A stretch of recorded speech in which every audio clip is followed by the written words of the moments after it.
match is now officially a Judy Bagwell on a forklift match. I can see my fantasy, I'm so consumed in bed.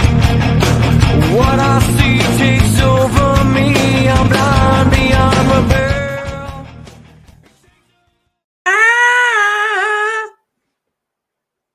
What up? What up? What's up, man? You know what's most important today? It's not you long hair hippie types. It's not that. Go fuck yourself. Okay, it's we've not. evolved as a community. Yeah, you guys finally found scissors. Congratulations. So it's not about that. It's not about that. Like I'm happy for you. I'm happy that it's another holiday in this. Hello, Bree. Hi, love. But what's most important is that 2 days from now, you make your debut at a family-friendly wrestling show. Boy, I'm nervous as fuck. Get them out tonight, baby. Get them out tonight because you are going to be FCC regulated. Not really, but you're going to have an FCC regulated voice. I genuinely don't know how I'm going to go about this because let's be real here. I sprinkle shit like shit and fuck and cock and all that stuff into fucking sentences like it's a sound. I think like the occasional damn and hell is probably okay. Oh, if I can't say damn or ass, we're going to have a huge issue all night. I'm just going to be you got to reduce the ass. You got to have an ass reduction. I'm not even going to be there. I know. Clifton Sparks is taken over for the night. With a whole slew of slew of guest commentators. You're doing the main event with Clifton. I've got that scheduled in for you.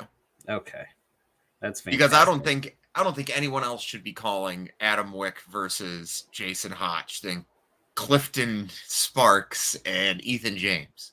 I'm gonna bring my own beat button so I can go Adam and Wick. Trevor's already got the beat button. Our tech intern. Yeah.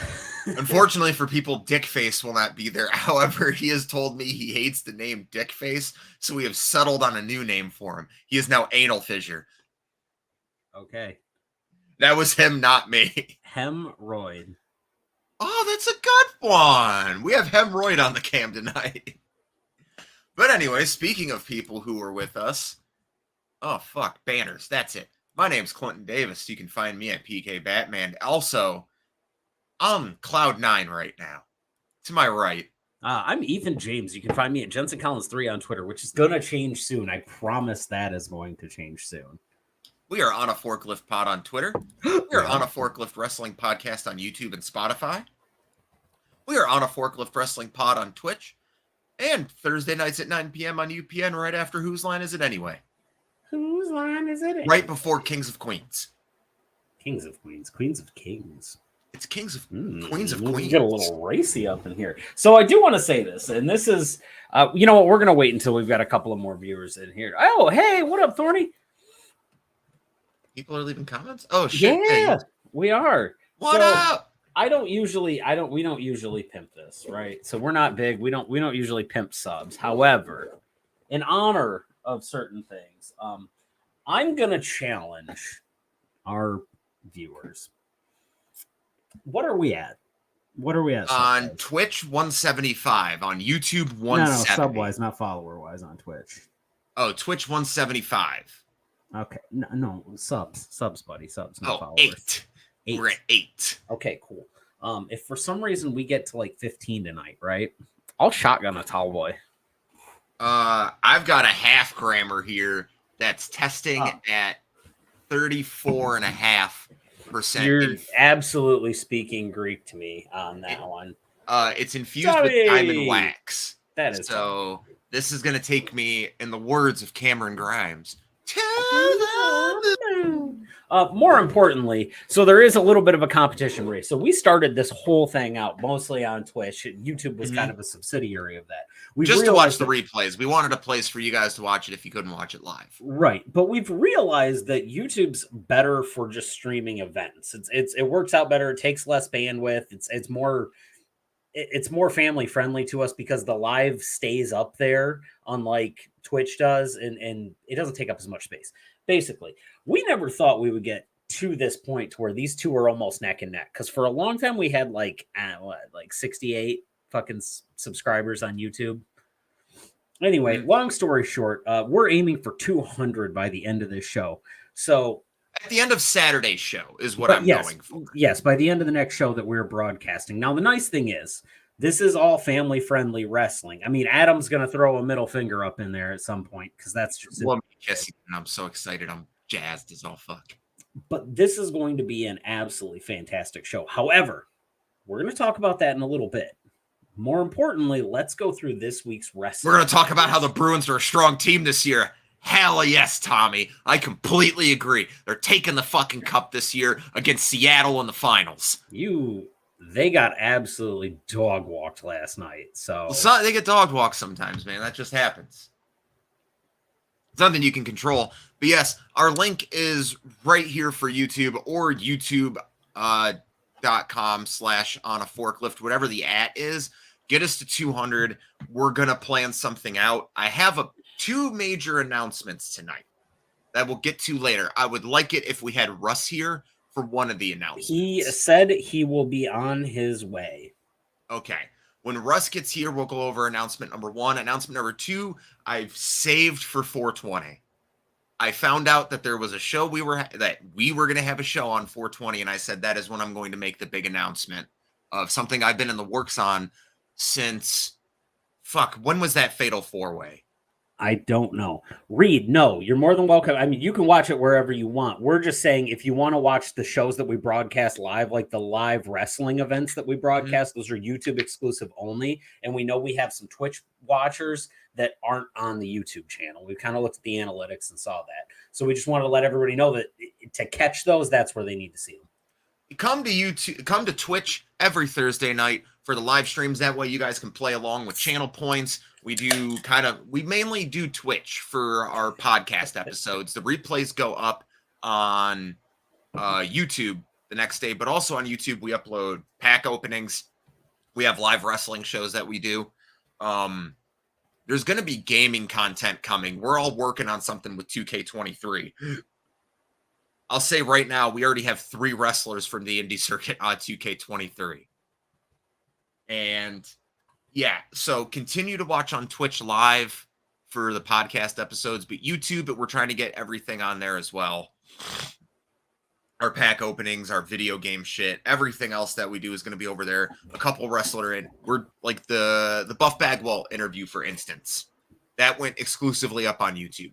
Like, you guys are missing some of our best content by not going to our YouTube page. If you would, and this is something I'm willing to sit with people to do. If at some point you would like us to do a watch along of the Buff Bagwell interview with you guys and answer any questions we can, I'm more than happy to do that. Yes, let's bring in Russ for a big announcement number 1. Hi, Russ. How are you tonight? Off. You know, I was good, and then I realized that my mic is the wrong mic. But other than that, I'm good. Oh, yeah, is it not who, Mike Jones? There we go. I think I'm good. How are you? I'm good, buddy. We appreciate you being here tonight. Give me 1 second, because I'm going to look at the exact date. All right. Give me 1 second here. So, okay. So on December 12th, 2022, I took the title from Russ for quizzes. There was no one else to do it. I did it. I've held the title now for 5 months, and there's been no defenses because we have no one to write quizzes. So, at this moment on 420, I am relinquishing the 4-Post Massacre Championship. It needs to be defended, and as better than okay, let me rephrase this. As I know way more than Russ. We've established this at this point. That's true. But Russ was a defending champion, and this channel deserves a defending champion. That's right.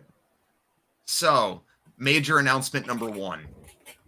I have relinquished the title. We will be having an episode Monday, May 15th, to crown a new 4-Post Massacre champion. I will not let anyone involved with the quiz know what it is about until the day of the quiz. There is no champion's advantage. Russ, and the reason I wanted you here, would you like to be the first person to participate and try to get your gold back? No, You're out? I'm out. You're out? You don't want to do it anymore? Why? Because you're not beating me?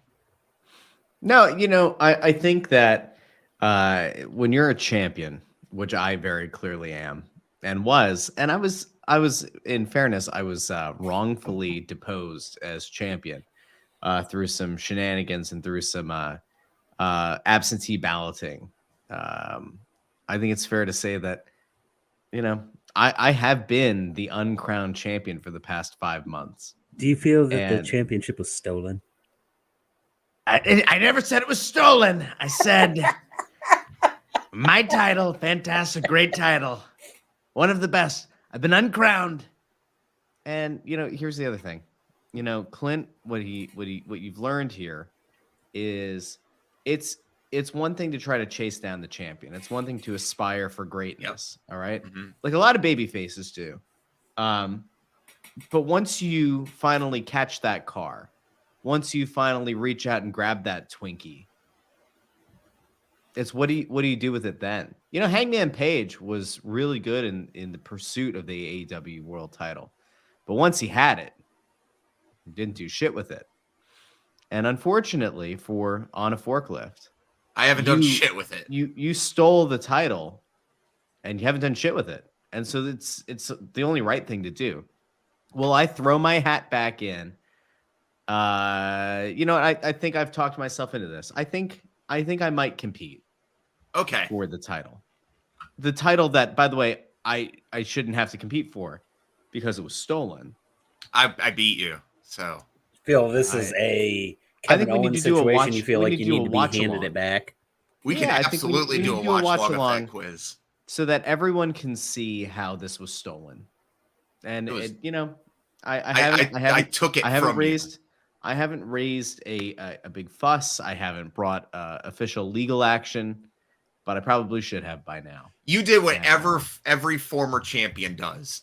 You that? Lost, you went away for a month, and you came back like nothing happened. Like you never held the belt to begin with.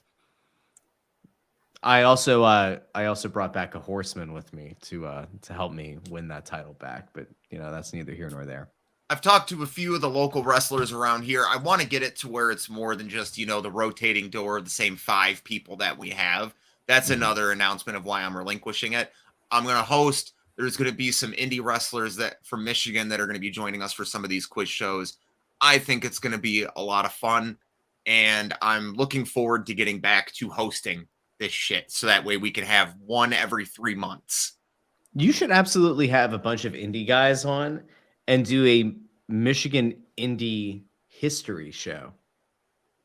Like, let's see how many of these guys who are physically paying their dues have paid their dues by going back and learning about the people who blazed the trail. I can tell you for a certainty, I can't say that you could get him on the show, but I know damn well one wrestler that would excel at that, and that's one Nate Matson. He would blow people out of the water in regards to that. But I don't know if he would do the show. So I don't want to state that ahead of time. No, and Russ, I'm just throwing it out there. I mean, it's a great idea. It's what I'm full of. I'm full of great ideas. Some of the best. Full of great ideas. Some of the best. Many people believe. Anyways, so Clint, guys, today's like your personal like happy day, right? Isn't that? Yes and no. I did have to work today, and that was a nightmare. 420, working, like having a job. The best way I can describe it to people who aren't but if you are a gamer, picture 2010's GameStop midnight releases for major titles. I'm talking Grand Theft Auto, Call of Duty, all that shit. It was a big party. We had vendors, we had a DJ, we had people, like if you bought anything from the store, you got food. We had a whole bunch of vendors bringing us shit. It was a lot of fun. Towards the second half of my shift. The first half was very stressful. Okay. Yeah. But other than that, now I'm just getting high. I got a nap in me, so I feel great. Look at you. I feel great. I feel good enough to talk. Recharged. I feel recharged, good enough to talk about this week in wrestling. Mhm. Let's go over some major plot points here. Russ, I'm going to start with a hot topic I know you're very fond of. I love hot topics. Not the store though. Not a big hot topic guy. Dax Hardwood has announced that he is Hardwood. ending his podcast after how many episodes did he do, Russ? Not enough. Not I wanna say enough. That's for 20. damn I want to sure. see 20 something. I could pull it up here in my podcast app where I'm subscribed to, I think, like 33 and listen to them on 2.5 speed.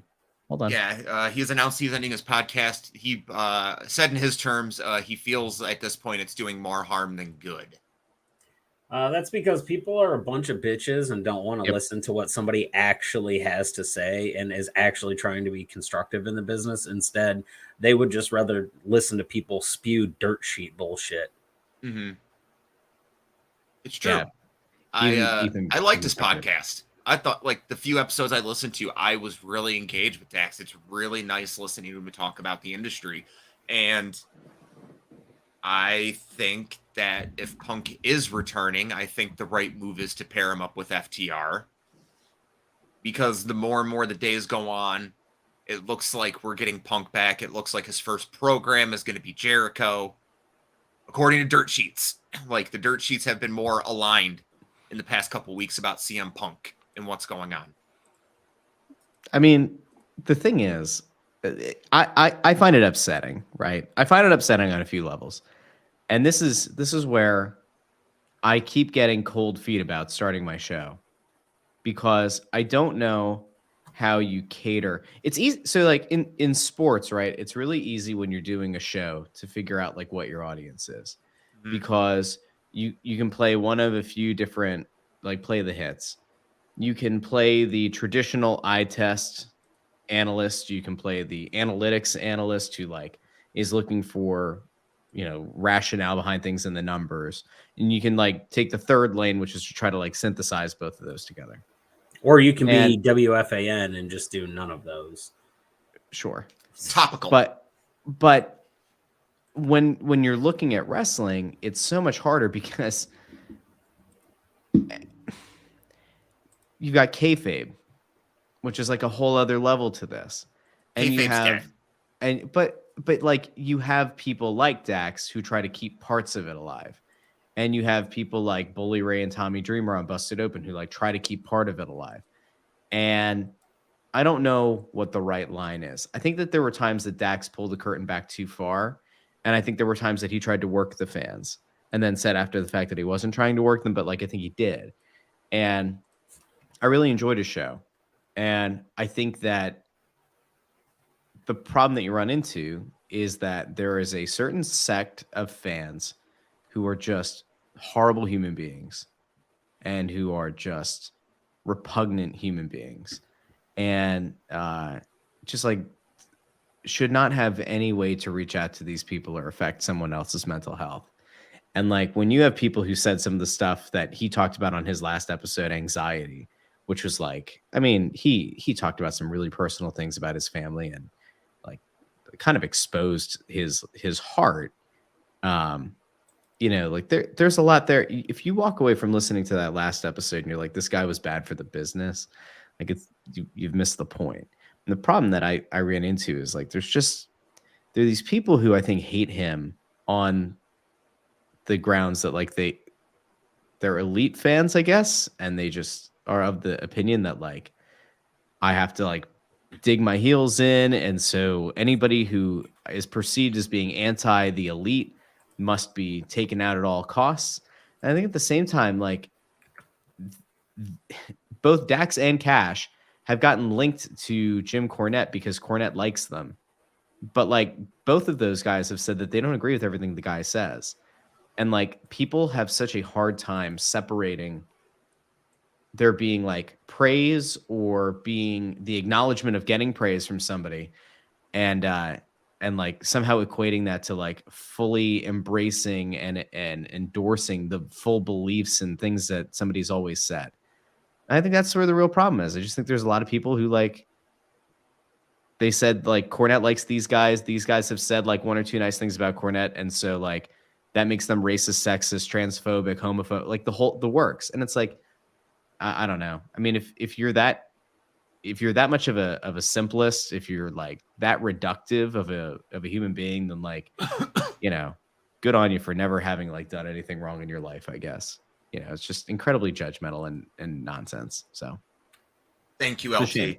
No, you know what? Actually, I agree with you, Russ. Like, I believe that the wrestling industry should have these people who have the ability to come out and speak out about things involving the wrestling industry, things that they wish they could change, things that they wish would be a little bit different. And I think that Dax's podcast was phenomenal in that aspect because his whole goal in that podcast was to tell stories and to better the wrestling industry. And you're absolutely right when it comes to this whole AEW fans are dividing down the middle. You're either an elite fan or you're a CMFTR fan.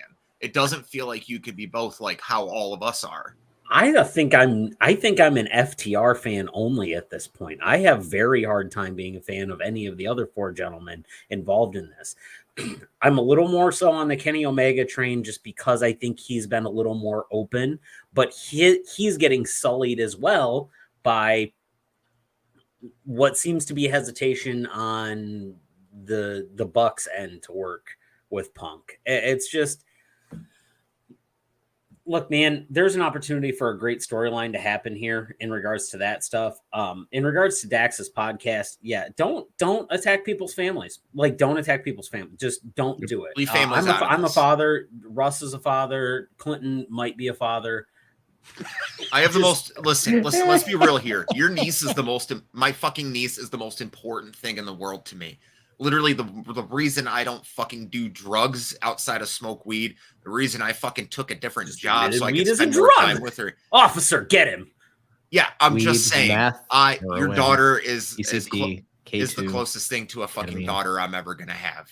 So Just don't come after my family, which is Ethan and his family. That's just right. here's my thing. Okay, so look at it this way. This is in my opinion, this is the way I look at it. If they're a kid and they went in the ring, it's like, hey, it's kind of like when people were a little bit dickish to Nicholas when he won the tag belt. Like, fuck off. It's a kid. He was a fucking kid. Like he had any say in the creative process whatsoever. Exactly. These kids are not in creative control. You say what you want about the guy on the screen. Like, that's fine because you're talking about the character. But once you start talking about a little kid that way, dude, it starts to make it think like you're projecting. And I'm not here for that. Like, it's disgusting. It's abhorrent, and it needs to be resolved. It's something that has no place in wrestling. There's something that has struck me recently, and this is the only reason I want to bring this up. So when you go to school, they tell you, I don't make the rules. These are just the rules of wrestling. Okay, and this is probably gonna make me flack for this if somebody hears it. Make new rules. Make new rules. If that's the way that it's been forever, make the rules that you think would change it for the better and start to train your people and instill them that way. I don't care if there's a booker out there. If you're somebody that has some level of moral compass on the stuff, and you look at it and you go, like, I get that's the way that they've done it forever, but fuck the carny shit. Let's do this the right way and turn this into a legitimate business and turn this into something that people can be happy about. Let's do it that way. Because at this point, the way it's been done for years is ended up in various, mismanagement of companies, sexual misconduct by the CEO of companies, shit like that. When you aim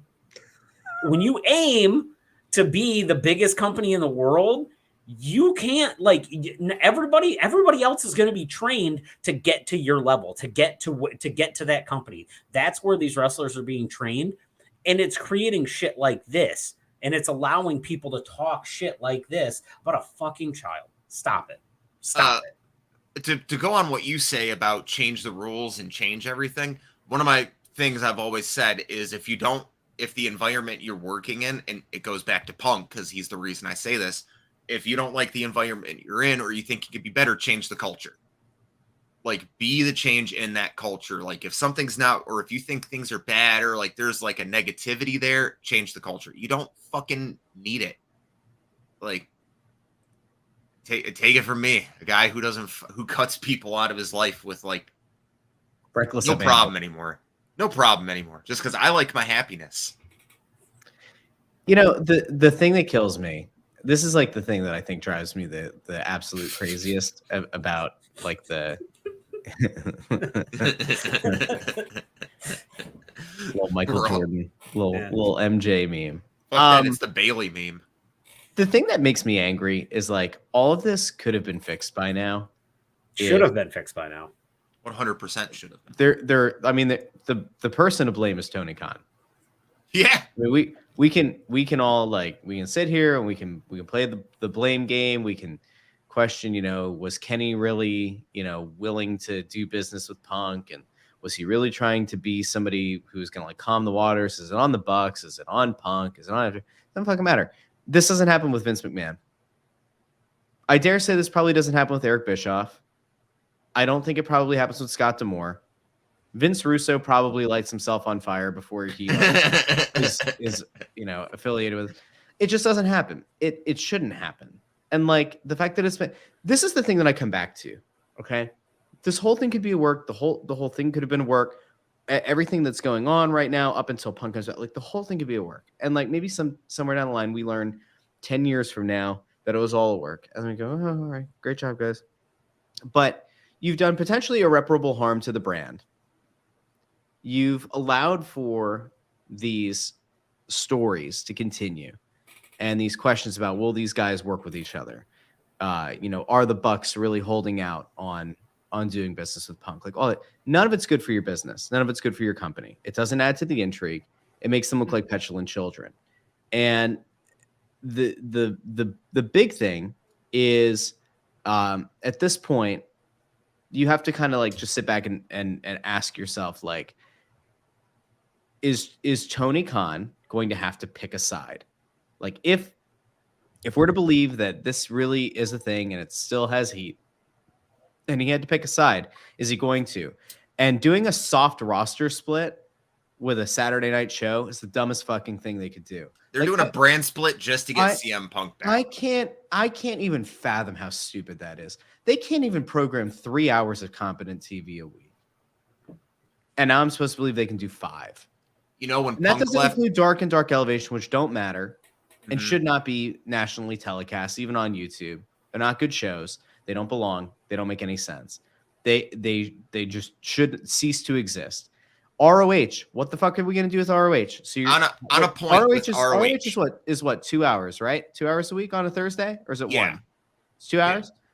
So he's gonna go from 5 hours of TV that he's supposedly writing, plus Dark and Elevation, which don't count, but apparently they do, to 7 hours. And all we have seen, if we're being honest, I've heard ROH is doing okay. I guess I'm gonna have to subscribe and like watch and come up with my own opinion. Matches are good. It's not Like, bad. But like 3 hours of AEW programming a week, one of those hours is an absolute waste. It is a fart. No one cares about it. The ratings have cratered. It wasn't competently booked from the start, and it has become an even worse of an afterthought than like Thunder was to WCW. The one thing that like I think anybody who saw when Rampage was going to be a thing, everyone said, please don't let this be Thunder. It can't be Thunder. It has to feel just as important as Dynamite. And whether it's because Tony can't write the show, or it's because it's on 10 o'clock at night on a Friday, and he feels like I can't have major storylines take place there because I can't reasonably expect people to watch. Like, I don't know what it is, but like, how the hell are we supposed to now buy into, oh yeah, 2 hour show on a Saturday? That's a great idea. Oh, and also we have to set up this show so I can bring back the biggest star in the company or the biggest name in the company because the EVPs can't play nicely with him. Like, what the fuck is that? It's just like it's nuts. Tony, in my opinion, I'll say this on the record. Tony, in my opinion, is a guy who had all the dream matches in the world he wanted to have, and has no idea what to do now. All of them have been used up. Think of a match in AEW that would be fresh right now. There's another part to this though. To add on to answer my question though. What another? You just went on your thing. Like, be real. What is like a one-on-one matchup right now that could be a program to hold interest in this moment that hasn't already been done? I mean, Kingston and MJF would have been interesting. Kingston's not in AEW, he's in ROH. So I mean that would have been goodbye to that. Punk coming back, like there are Punk matches that you could have. Who? That would be interesting. Who? I'd be okay to see Punk and Jay White. I'd be okay to see That fuck. I'll give you that one. My apologies for calling you out like that. No, I didn't know you were calling me out. I thought you were just asking a question. I was trying to be a dick because I'm just like trying to prove a point that like Tony Khan, he's about to go into year 4. He's finishing up year 4 right now. And the past 3 years, we've had dream match after dream match after dream match after dream match, and we've used them all. We like the last one I could have thought of was Vikingo versus Omega, and we did that for free on TV. The other thing though that goes hand in hand with this is like he's too rigid about his stories. So like go back to times that things have kind of blown up or have gotten taken off the table. He hasn't had a secondary plan in place. So like this is gonna sound awful. Do you remember when Cody was going through some stuff and it was supposed to be Cody and Brandy, and then Brandy was I want to say it was Brandy was pregnant, or like Brandy had just had the baby, and so she got written off TV, and Red Velvet took the place of like the young black woman to be with Cody Rhodes to go through. Like it was almost not offensive, but it was like, all right, we're really gonna try to plug and play like that. But like to a bigger point, we knew that Punk and FTR were supposed to be involved in a program with MJF and the Firm. That's been confirmed. That goes back to the Dax thing, back to Dax's show. Confirmed. Like those are months worth of storyline that were supposed to happen for those guys. And because Punk went out, the whole thing got blown up. The entire idea of the Firm got blown up because Tony couldn't possibly conceive, how do I do this without Punk? There were other people you probably could have plugged into that spot. And instead it sent booking on like a crazy downward spin. It's the same thing that happened when Punk got hurt in the first place and they had to have the interim title the entire summer. He got hurt.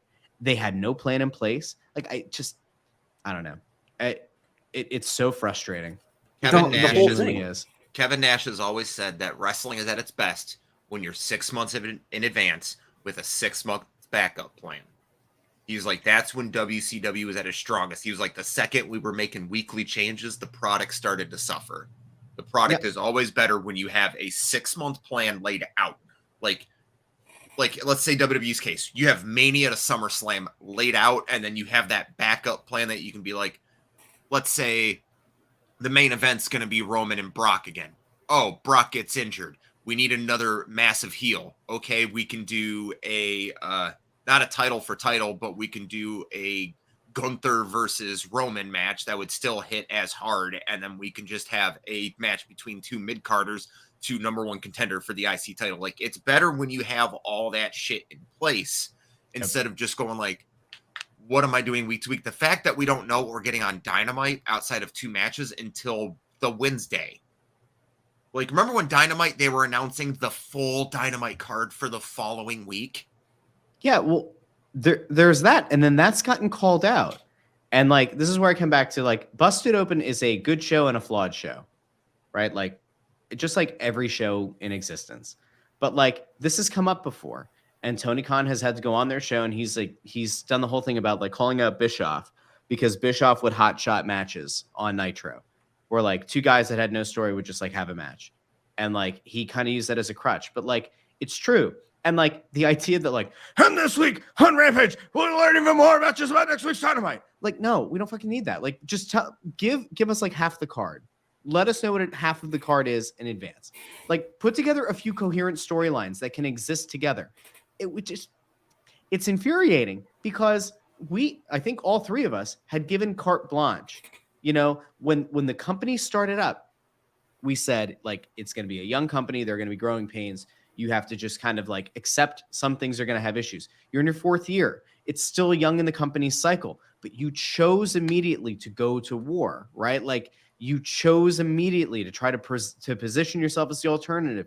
You didn't put yourself out there as like, we want to be like a better version of Impact to start. You didn't put like, he compared his company to WCW, the only company to ever take down WWE for an extended period of time. He called out Bischoff for having too big of a roster. Then like 24 months later, fucking built a bigger roster than Bischoff ever had. Like, with less TV time each week. Yeah. And so it's just like, that whole Also- adage of that adage of like you need to learn from the past, or you stand to like repeat the sins of the past or whatever, like learn from the past for the future, all that.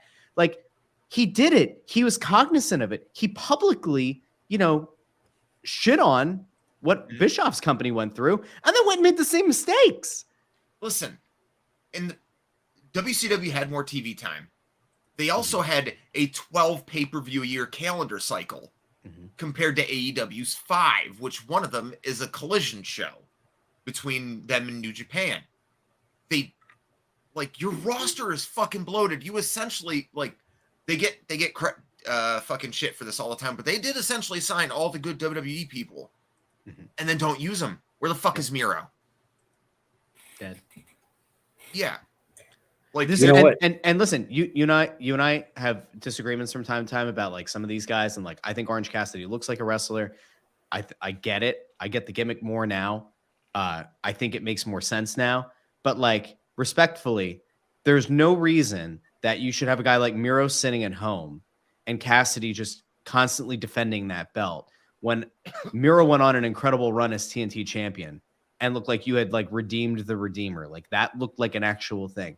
You have Malachi Black, who's like in the trios division, where like he could just as easily carry that international title. You have Buddy Murphy, who looks like a fucking star, who has all the tools to be a star. Yeah.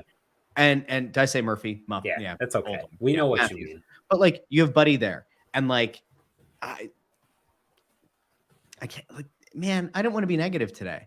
It's so frustrating. Dynamite sucked last night. Like, it was bad. It was a bad show. It was bookended by horribly executed segments, and there were a few glimmering spots. But even the best parts of the show, the timing was off, and the execution was bad. I don't know. And it felt like they were trending in the right direction, but last night was bad.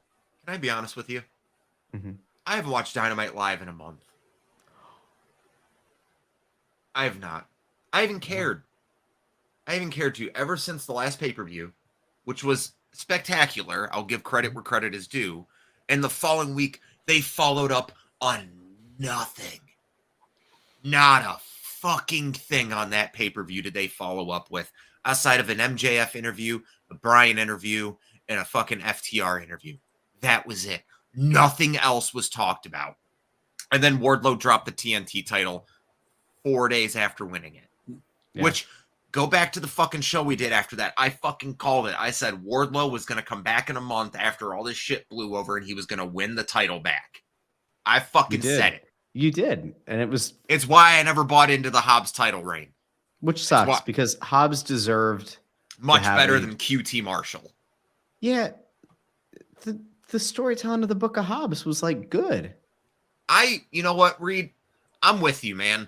Like, it goes back to what Ethan and I are doing now. We're covering Michigan-based wrestling. It's more fun. It's fun to see storylines that carry over in between different companies that still make fucking sense.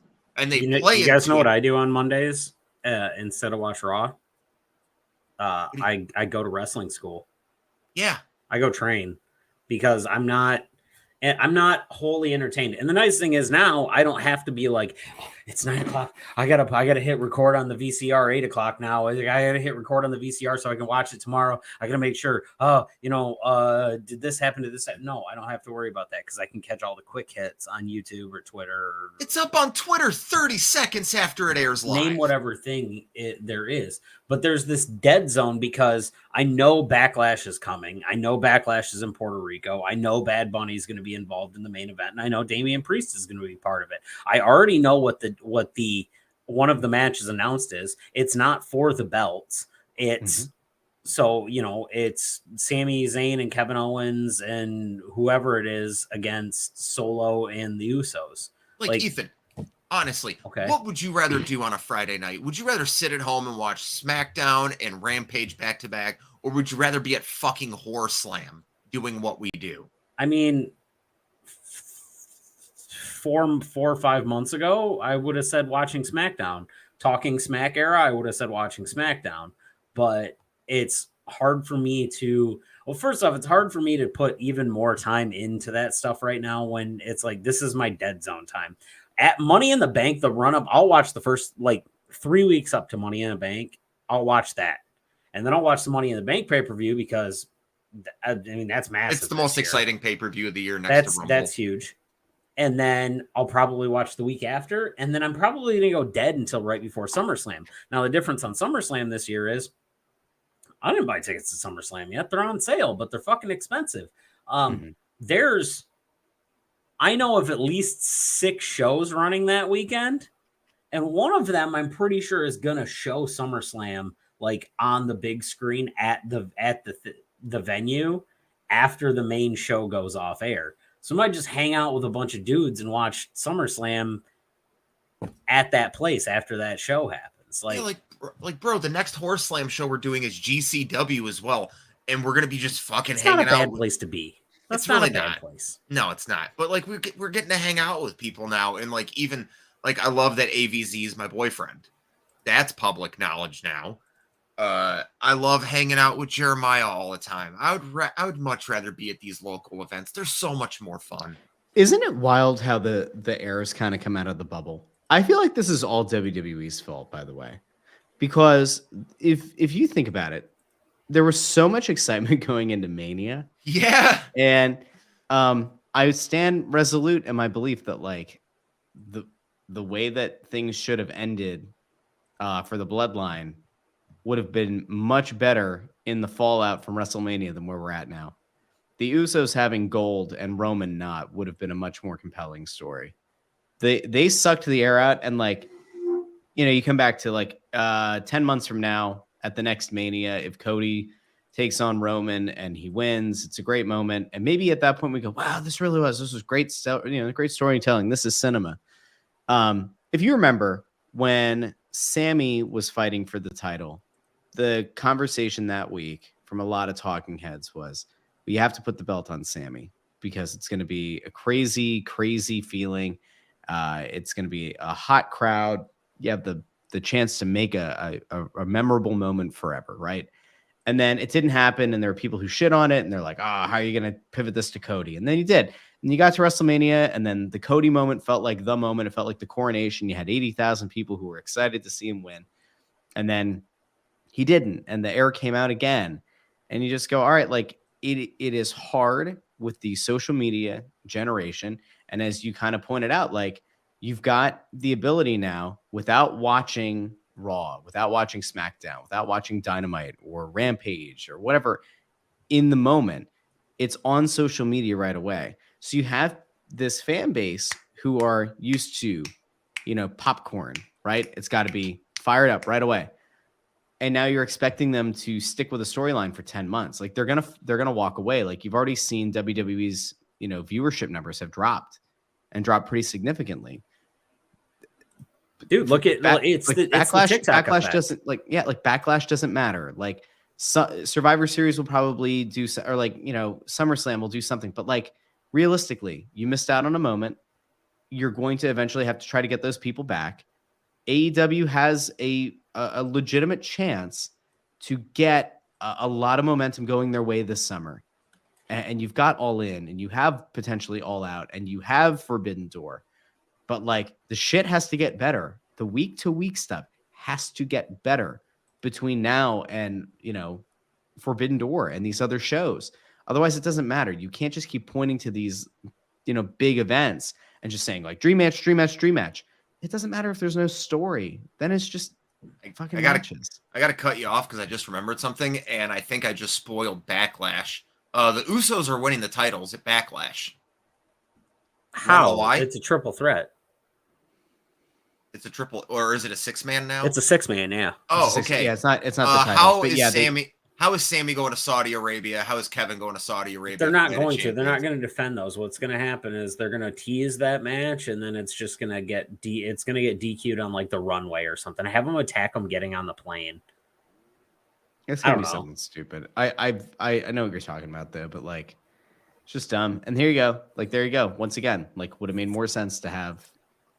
Hey, Mark 9, thank you very much for the follow, brother. We appreciate you, brother. I'm getting Can we- high as shit, man. Can we talk about I got another hell yeah. Can we talk about the Pillars promo?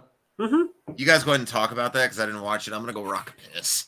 Yeah, let's talk about that, Russ. You didn't watch it. What a guy. This guy. It's not fucking worth it right now. Are you? What part do you want to talk about? Do you want to talk about the backstage with Sammy? Do you want to just? And for the people that haven't seen, go ahead and give them a layout of what happened. So they're still leaning into this 4 pillars idea on AEW. They lead off with Jungle Boy came out first, followed by Sammy, followed by Darby, I think was the order of operations. Those 3 guys start trying to cut promos on each other. And it was weird because like Darby almost kind of gave like a heel promo and Sammy kind of gave a little bit of a babyface rub to Darby, but then they both kind of crapped on Jungle Boy. And then eventually, like after the crowd was just dead for it, did not seem to react to much of anything. Then MJF came out and then like they try to pick the whole thing is so convoluted. I don't know where you're at on this. This feels like Tony put together this program, said, I think these 4 guys are ready. But just in case they're not, we're going to give them enough time over the next few weeks to make sure that if one guy really stands out, we can pivot the storyline to be a singles match. But if these guys all live up to their billing, and if they live up to expectations, then this can be a 4-way at the pay-per-view. And like it has so clearly been Darby that like you can't even fathom trying to have the other 2 in the match. You just can't. Sammy. You know, it is. And then so you get the little backstage segment between MJF and Sammy because what the match leading into this was it's going to be Sammy versus Jungle Boy for this week. Mm-hmm. Winner of that takes on Darby, which fair enough, in my opinion, fair enough because Sammy's had a tag title. Darby's held the TNT title a couple of times. He's the more higher profile guy that's in that group of 3 in regards to where it's going. You have the match. Sammy's held the TNT title more though.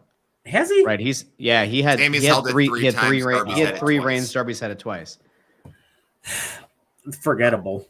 Everyone go check out Mark on YouTube. His band is called Reason 9. They're fucking phenomenal. Love the dude. One of my favorite people I see every week. I found a reason for me. So my thing is, you get to this point and you're like, all right, where is this going to go? And you basically get MJF doing the whole Hogan thing. He's like, hey, write the check. It'll be that, which it's MJF being MJF. I don't have a problem with that. I'm intrigued to see where this is going because you know what they're doing. They're trying to get Sammy not booed. They're trying to make it so Sammy doesn't get booed. They're doing a decent job of it for what it's worth. But Sammy's character on screen, as opposed to what we see on All Access, is so totally opposing that the All Access show is going to hurt this program. He's such a likable guy on Access.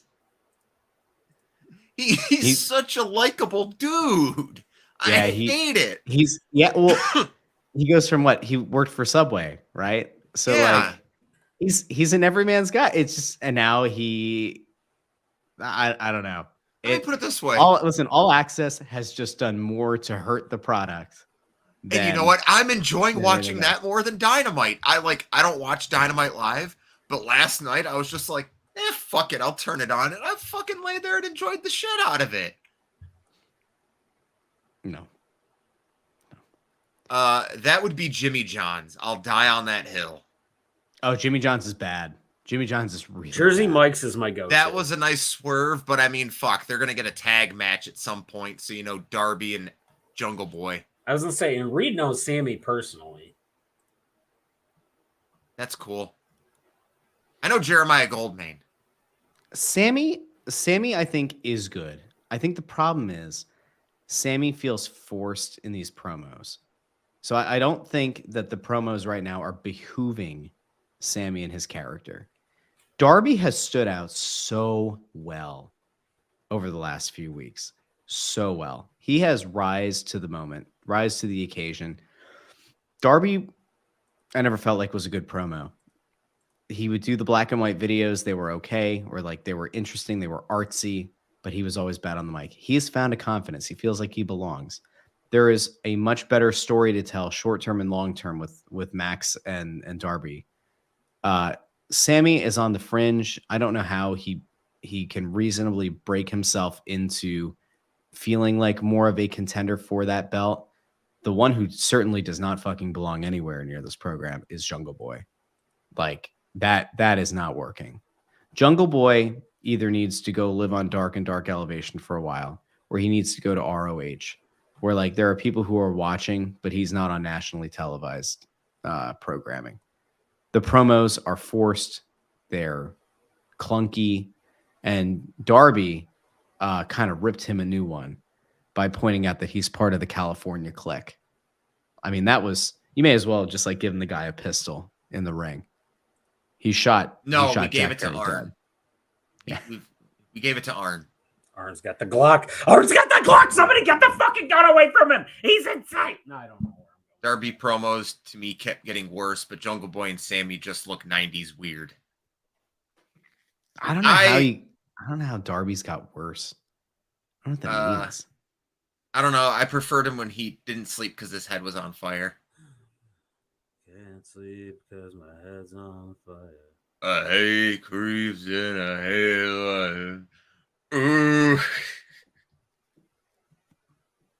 It's a very musical episode of On a Forklift. It is. So anyway, that sucked. You guys, speaking of musicals, fucking let's harken back to some real great AEW times. MJF and Jericho on Broadway doing their dinner scene. I'm not a fan of it. I am a hater of it. But that's when them taking chances was one of those things where you're like, look, it's hits, there's misses, but it's one of those things that it was like, it's so bad, you almost have to watch it. Like, you want to see what it is. Look back on this. This Is Your Life, really not that good. I'll hot take that one. The This Is Your Life segment between Rock and Mankind, not that fucking good. Wow. Went on for 17 minutes. Hot take. Festival of Friendship is the best Raw segment of all time. I'm here for that. Die I love on the that Festival hill. of Friendship. It's either that It was a good one. or I don't know which one I love more. They're the same thing. I don't know if I love Beeromania or Milkomania more. I love Milkomania was SmackDown, so it'd be Beeromania. Milkomania is gross, though. I mean, That milk one was- smells. Milk smells within. Have like, you ever 15 seen seconds. like the edit video? I have to find it and send it to you. I'm not going to say anything on air because it's so fucking gross. How bad is so? No, I'm not just. I don't know if we're talking about that. We can agree. We can agree to disagree on that. I'm fine with that. I'm not going to chastise somebody for their views. There's on something. there's things you can differ on. Like Russ and I have a differing of opinion on the Anarchy and the arena match. I love it. He doesn't like it. That's an okay thing to agree to disagree on. I think Tyrese Maxey just hit an amazing 3. I've got the Sixers game on him.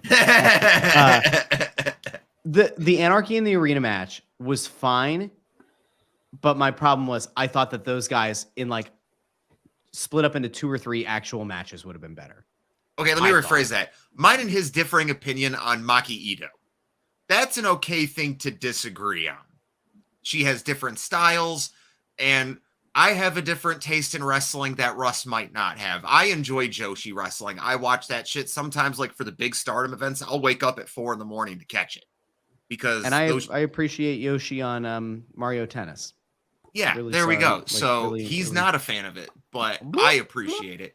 And every time that it comes up where he's like, it's bad, I'm going to argue with him that it's good and that he's stupid for not liking it. You know but what I else respect is- his opinion for not liking it. You know what else is not really loved by like diehard DX guys, but the Vince and Shane bit where Sean is just jumping around the ring like a complete fucking idiot. Love it. Mhm. No, hey, we all like Yoshi. Oh, Yoshi, everyone loves No, Yoshi. Yoshi's goated with the egg sauce made out of his own children. Jesus. Wow, that was not. I didn't know. we Let were me gonna see if get I can find like that message again. Hold on a second. While he's looking at that, There we go. That's is fair. there Was there anything redeemable about the end of the show? What did the show There's end one on segment. the six There's man? one segment. No, there's one segment that I think the three of us thought like might not have been executed as well. We might disagree there, but like that was in the middle. But the end was the Jungle Boy Sammy Guevara match that ended with the count out. Nah, I didn't like And it. then MJF coming in and like hugging Guevara and like it going off the air, which felt really bad and dumb. It almost felt like flipping the bird to all the people who have complained that like refs don't exist in AEW and countouts don't exist. And they're like, well, fuck you. Here you go. Here's a count out. Ho, ho, ho, ho, ho. I don't know. Felt weird. It's nice that they do them sporadically and not every other week. I'll give them that, but dumb finish. It's amazing how something like the in-ring product has never been the question with. It's funny how there's the differing opinions here between two different companies.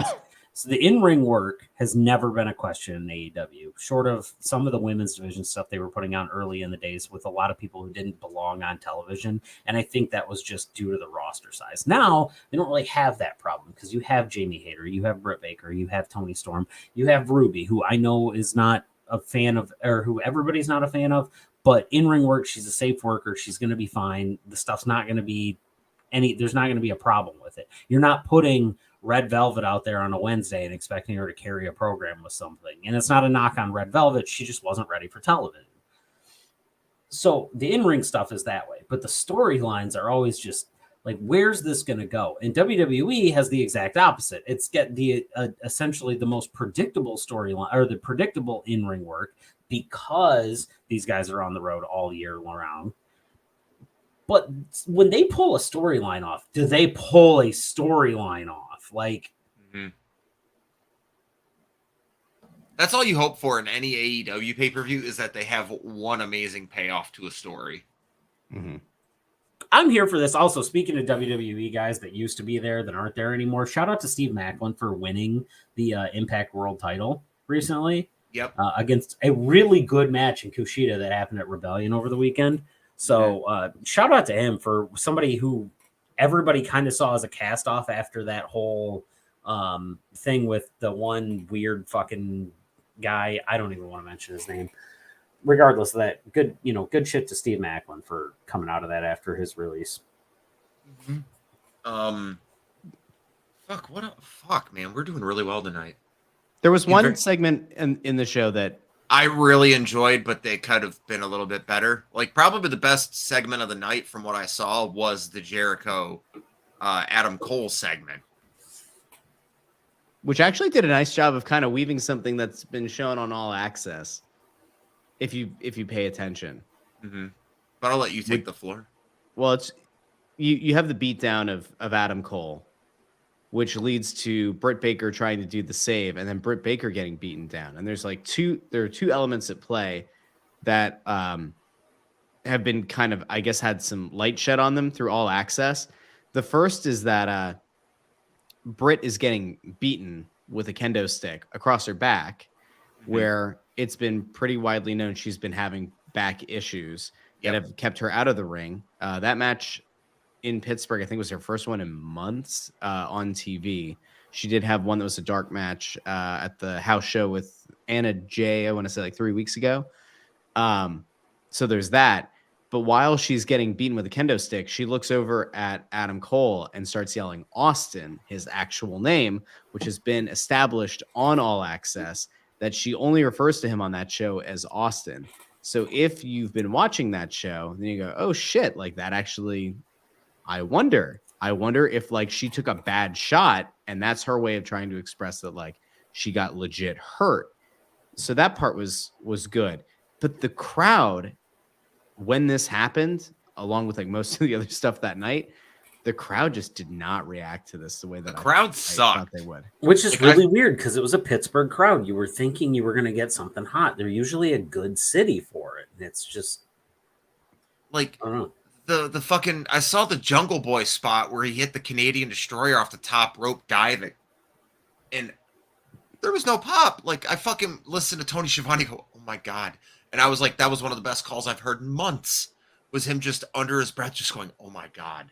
Just like fucking brilliant call on Tony's behalf. What? Sorry, little. I was gonna say I don't know why the crowd they couldn't have been distracted. I mean, it wasn't like there was a Penguins game on last night. Was there a Penguins game on last night? Fuck no, there wasn't. They didn't make the No. playoffs. Fuck those guys. You know what though? That move and the Yeah, lack that of reaction to blurring lines, it it's not always great. is honestly the thing that you just sit back and you go, this is why you can't build a match around a spot. You tell me under what, like in what world an off the top rope destroyer should be something that you're kicking out of. Listen to me, bro. Listen to me. I could make a match off of a spot with no problem. But he's got to do the top rope destroyer from the corner when he grabs the Viagra off of the pole and he's just rock hard, ready to go. Bro, trust me. It's going to be great. Has anybody seen my eyebrow razor? Fucking A. Vince Russo is the guy that books shit for a spot. That's... That show was something, guys. It was. Like, but we can get into some real happy stuff right now. First up, there's only one other thing I really want to touch on to this. Very good news for WWE wrestlers or contractors, I should say, that like to stream on Twitch. News dropped this week. They are going to be allowed back onto Twitch, allegedly at a very reduced rate for WWE. I'm assuming Twitch is going to keep their standard rate, and then there's probably going to be like a 85-15 split of the remaining costs. I would guess that. But good news for everybody that has that. They just have to have people that work for other companies prior permission to appear on said channels. And for the people that don't know, Tyler Breeze still works with WWE, even though he, I believe, can actually wrestle on the indies outside of there, just not like AEW or anything. But he's a producer on the show. That's why he's on Up, Up, Down, Down all the time. There's no conflict of interest there. And in 2K23. Yes. Prince Pretty. I can get to my little announcement. A few months ago, I had an idea, and I've gotten a few people on board, and I said I was going to make this announcement today. I started my own wrestling t-shirt company. Welcome to High Style Wrestling, combining professional wrestling and marijuana together. First shirt is literally just going to be the logo. It's going to be a black shirt with white font. It's going to be $20. I'm going to take pre-orders. That's going to get me to, because the whole point of this is I want to get Detroit artists involved. So I'm going to be having Detroit artists working with local indie talent around Michigan to make t-shirts of them, which will be sold at $25, with $5 of that t-shirt money going to the artist. And then $5 going to the wrestler, trying to put more money back into wrestlers' pockets and Detroit artists' pockets. So Reed, there is a local wrestler that prints shirts and does a very, very good job of them. Mm-hmm. His shoot name is Sean Stockmeyer. Oh, we lost Russ. Yeah, he might be back. Anyway, his shoot name Sean Stockmeyer. He does a fantastic job. He actually owns his own printing company. That is where we're actually probably going to be getting the rest of the On a Forklift shirts done. Mm-hmm. I just got details on that. If you guys would like an On a Forklift shirt, just contact me for pricing and stuff. I don't want to go out of the realm for it. We're not trying to make money on these. We just want to. This is advertising. We just got to pay for the shirts. Yeah, we got to pay for the shirts. Basically, it'll be cost except LT. Yeah, no, the Goderator. Yeah, trust me. No, I've got an order of 25 shirts lined up for this stuff. But anyway, yes, he does fantastic work. He works with a lot of the people in the area. Some of our friends in the local area. One Summer Rawson / Matkin. She owns Rawson Visuals, and she does designs as well. She does artwork designs and things like that. I believe he's back. Yeah, but yeah, that's the other announcement. I wanted to do it on 420 because weed, wrestling, my two favorite things in the world, I'm bringing together, and it's going to not only benefit me, but benefit the wrestlers and the artists that I have involved as well. Yes. Local person counts. He's actually a champion at a local. Yeah, the first I will make the first announcement that the first exclusive High Style Wrestling t-shirt is going to be a Jeremiah Goldman t-shirt. That does not shock me in the least. But now, speaking that we're getting into the lovely world of professional wrestling and indie wrestling, I've made a little fun thing. Yay, we have this coming up Saturday. Yes. So MPW is being brought to you by On a Forklift Wrestling Podcast. It is the April Assault. So I'm just going to kind of run backwards, do a little bit of my best impersonation that I can. I'm definitely not going to do a fucking, impersonation. You want me to do it? No, actually, I'm just going to touch bases on things that everybody's here because I don't have the Excalibur energy in me tonight. He's gonna touch. No, I'm high. So, appearing at this show, Heather Blue and Ray Larson will be there in some capacity. Then, actually, I know. Let me see where it is at because there is a pre-show match that is going to happen. I do not believe that uploaded the pre-show match. I do have it, however. Heather is lovely, a very, very sweet person. Her Right and Max, here. her and Max, I see a lot at the shows. They're great. I love them both very much. Max is one of my top 5 to watch right now. Pre-show match kicking off the show. We have Aaron Ashar. I actually have the show card here. Let me bring the show card up so I get this exactly correct. Obviously, show is subject to change. Our card is subject to change, but I've got a little insider information. Jesus Christ! Just get on with it. I'm working on it, bro. You said bro. By the way, can we talk about the fact that Matt Riddle has ruined the? Yeah. Anyway, so apparently I don't actually have the order. I know that the Aaron Ashura versus Darian Ultra from the Congregation banger theme song is going to kick the show off. That is the pre-show match. Another match with some interesting implications here. So Tanner Nix has been a tag team partner to both of the gentlemen in this match. We are going to see where his priorities lie. It is Royce Carney III versus Top Gun Maximilian, with Tanner Nix as a special guest referee. Now, a massive match for this, and it has a fantastic build-up. Forever Young, Zoe, is going against Dread King Logan for the MPW Heritage Championship. Dread King Logan might be one of the hottest stars on the Michigan indie scene right now, and he's a fantastic talent in the ring. His most recent victory at MPW coming against Mark Ross in a dog collar match. The Saint brothers are going to put their tag team championships on the line against the also team of actual brothers, Avery Hughes and Riley Reinhart.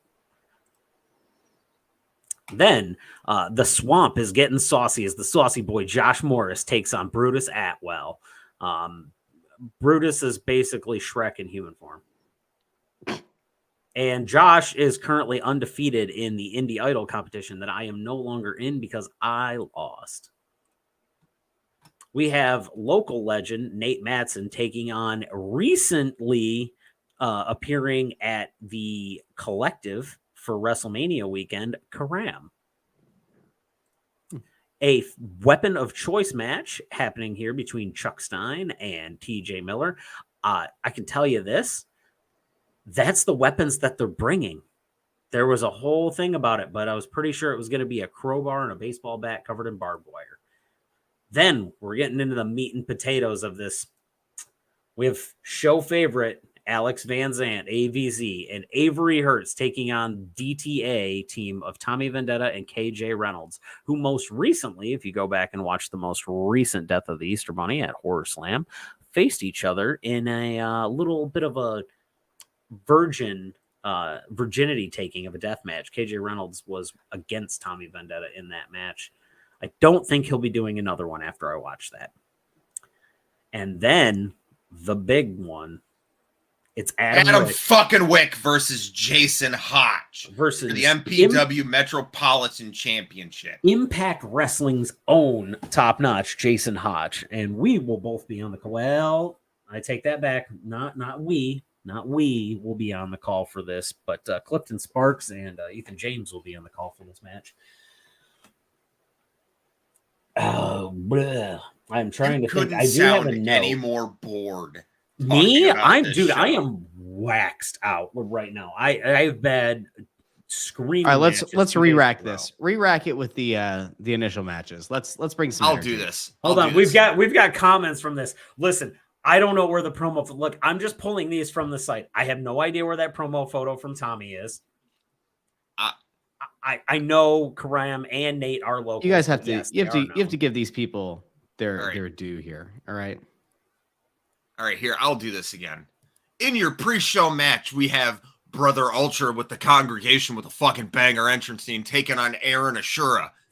Woo! Then we have Heather Blue and Ray Larson will be making an appearance in some capacity. Both are very big up-and-coming talents inside of the Detroit local scene. Both are very, very, very fucking great. Royce Carney III versus Maximilian with Tanner Nix, who has been tag team partners to both.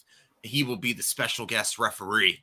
We have Forever Young Zoe defending the MPW Heritage Championship against Dread King Logan, whose most recent victory over Mark Ross in the dog collar match was a spectacle to be seen. We have Avery Hughes and Riley Reinhart, real brothers, taking on the Saint brothers, Corey and Chase Saint, for the MPW Tag Team Championships.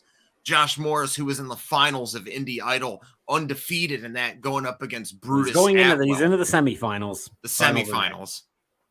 We have Karam, who just made his big appearance on the Collective, taking on Nate Matson, local legend, in a weapon of choice match. Big favorite of the channel, Chuck Stein, bringing Barbie with him, will be going up against TJ Meyer and a crowbar.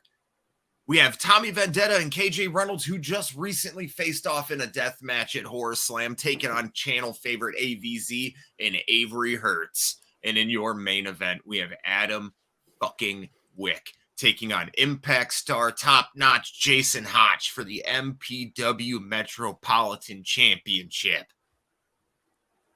April Assault MPW on a Forklift this Saturday on our YouTube channel. All right, re-rack it one more time. I'm gonna help you out. Hold on a second. I just want to do this one. I just want to touch on this. Yes, you are right. We do have a lot of work to do, but that is why we are here, because we are intending to help Detroit burst the bubble. The bubble of Detroit has become an issue. We have about 16 different promotions that run here, bunch of people coming in, but not a lot of names getting out. And our reach, our goal is to make sure that other people get to know who these names are. And the nice thing is we do have people like Madman Fulton and Jason Hodge and Karam and stuff like that. But once we pop that bubble and this shit goes out, guys like Adam Wick need to be in other locations. He's so fucking good. All right, you ready, Russ, for your turn?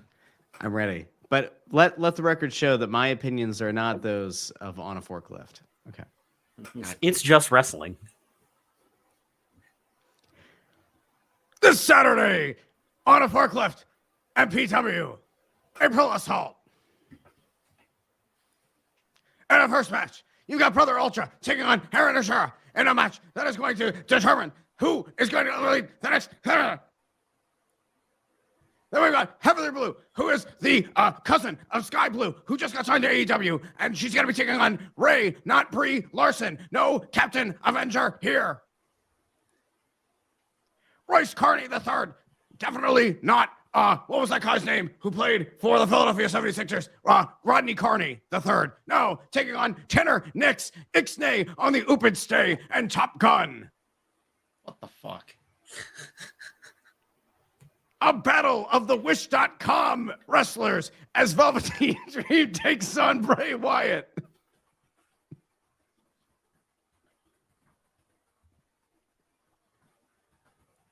that too much? That's too much. A little. That's too far. That's too far. That's too far. Logan is real fucking good. Apologize to Forever Young. Now we're gonna have Zoe on the show. Zoe's one that we need in that quiz. Let's get Zoe and Tanner. Matt Riddle takes on the fourth member of the Wyatt family. I'm not gonna. I have nothing but respect for both of these guys, who would absolutely kick my ass. So these guys are gonna tear the house down. What are their names? I believe that's Karam and Nate Matson. They are both legitimate competitors, and I wish them the best. The person who wins this match isn't going to be the person whose hand is raised. It's going to be the fans. The fans win in this one. It's going to be hard hitting. I don't even know what to do with this. I'm waiting for Chuck to just pop into the comments for no reason whatsoever. Oh, fuck. A weapon of choice match as two men who once worked on a public city pool concession and maintenance team take whatever they can find in the pool house and go into the ring and settle this once and for all. Oh my God, I just realized something. And oh my God, TJ, don't fucking hate me if you ever see this, please. This looks like a promo photo for Repo Men, the Emilio Estevez movie. Emilio Estevez and Charlie Sheen from the early 90s. Tommy Vendetta will be teaming with a Tom Holland cosplayer as they take on the best friends of the Hart Foundation. Oh no, KJ. And John Wick's stepson will take on Jason Hotch in the championship match. Once again, the views and commentary of that Russell Joy of It's Just Wrestling do not reflect that of On a Forklift. Oh my goodness, that's funny. I don't. Yes, Jason. Okay, so there's a little bit of history here that we can talk about really quick. So, give me just a second here. We can pop this off of here for just a moment.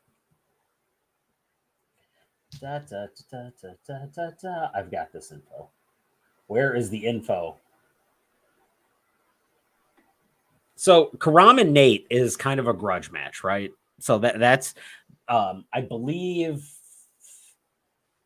something happened and they cost each other. We weren't there for the whole show, but I think they cost each other matches in the last show. So there's a little bit of a grudge match there that's not quite advertised as such, but I also think that might kind of be a number one contenders match. I'm not 100% certain on that. We will clear this up for you on Saturday during commentary. When Go follow us on YouTube. I'm getting blitzed. Adam is Adam's doing Clinton absolutely no favors. No, he's not. So you know what? It's been a long day for everybody. It's been fantastic. We had a real good time talking about AEW's shortcomings this week, and that's not a I don't know. I had something about people's height. I think we need to apologize for what Clint said earlier about that nice indie wrestler in Michigan. Clint said that he looked like Velveteen Dream, and that does not, I think, accurately represent how we feel here at On Forge. And yeah, I just you're a fucking idiot. Shut the fuck up. Clint died. It's a shame. Yeah. That's what Clint needs right now, to wake up and remember how to hit the end button. Yeah. Oh no, it's okay. I'm gonna hit the end. I'm gonna hit the end button. Clint, do you want to run through PK Batman on Twitter? Me and James, you can find me at Jensen Collins 3 on Twitter. Beneath us is Russ. Are you going through them, Clinton? Shit. Yeah, you guys. Let's just not. Let's just not. There he is. Listen, you can find me at Joy on Broad at It's Just Wrestling, and I just want to express once again to all those people who are going to be, putting their bodies on the line this weekend. Best of luck to you. But I legitimately would be afraid to piss off those two guys that I said I'd be afraid to piss off. That's fair. I can confirm that. They look like they're gonna. That's gonna be a good one. I'm here for that. We're on a Forklift Pod on Twitter. On a Forklift Wrestling Pod on Twitch. On a Forklift Wrestling Podcast on YouTube. Thursdays at 9 p.m. on UPN right after Supernatural. How is he not moving away from the mic yet he keeps getting farther away? I think he's about to throw up. He actually looks like if we talk about it enough here, he might puke on his Bruins shirt. No, I'm not going to puke. I'm just going to go fall in that bed and pass out. So good night, everyone. We love you, Judy. Everybody. Thank you for joining us tonight. See you Saturday.